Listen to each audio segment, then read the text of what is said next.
Hey everybody, this is John from ROG Reptiles. Getting ready to pull some bull snake eggs.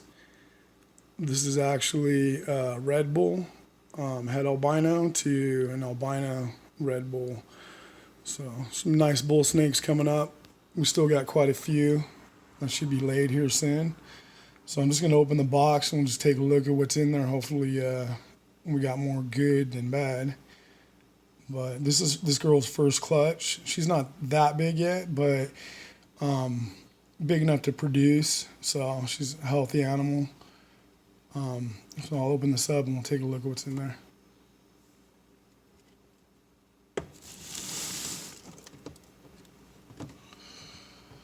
So as you can see,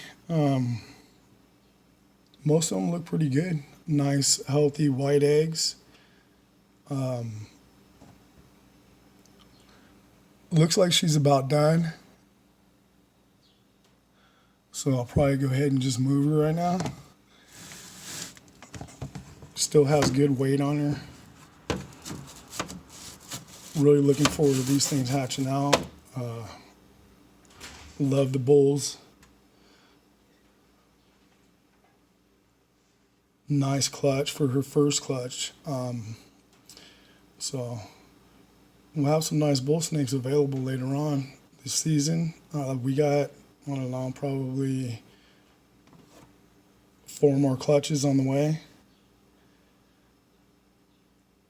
So let me see if I can move her and get a count on these.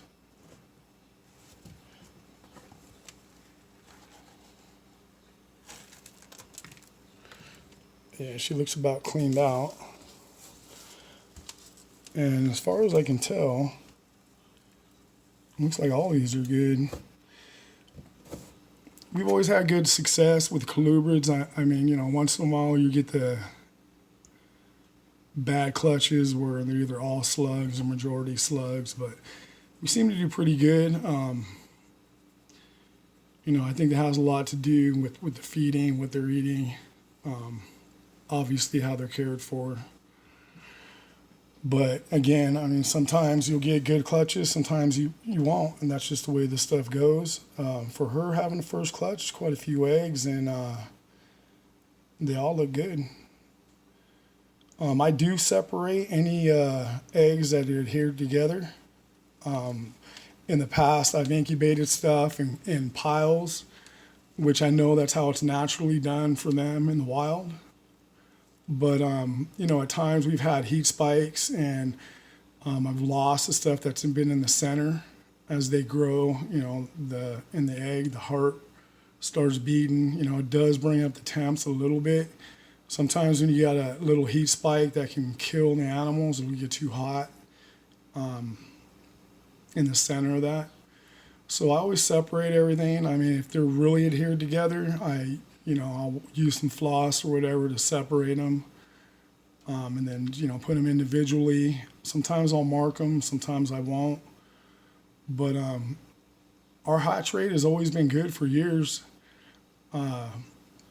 This is just a lay box, so I'll remove these and separate all of them and set up a new egg box, get them in the incubator. Once we get our incubator full of eggs for colubrids, I'll go ahead and do a video on that, just show you basically how we set them up. Talk a little bit more about, you know, each animal's incubation duration. So these look really good. I think, so let's see what we got here.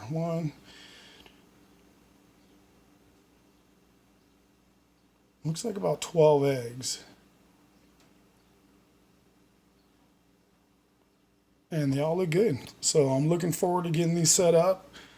Definitely looking forward to the babies that hatch out.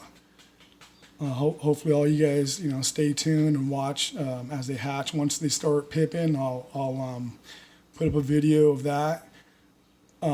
Normally I only cut python eggs, but in the past and throughout the years, I've had even colubrids pip the egg, go back in and drowned.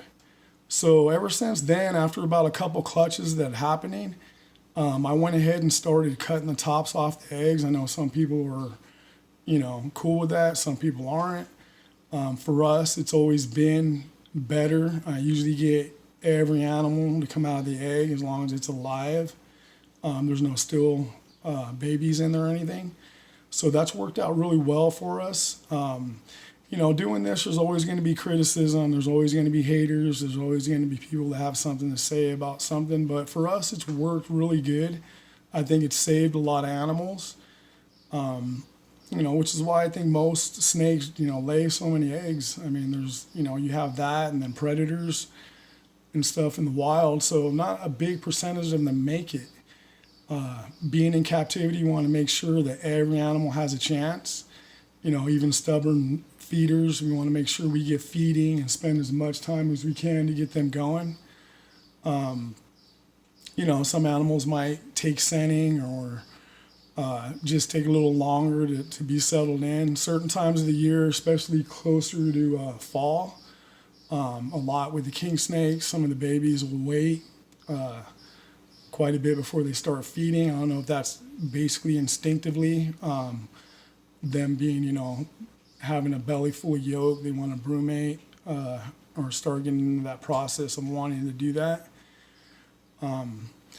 But we'll cover that and a lot more on upcoming videos. So this is again Red Bull het albino to an albino male Red Bull.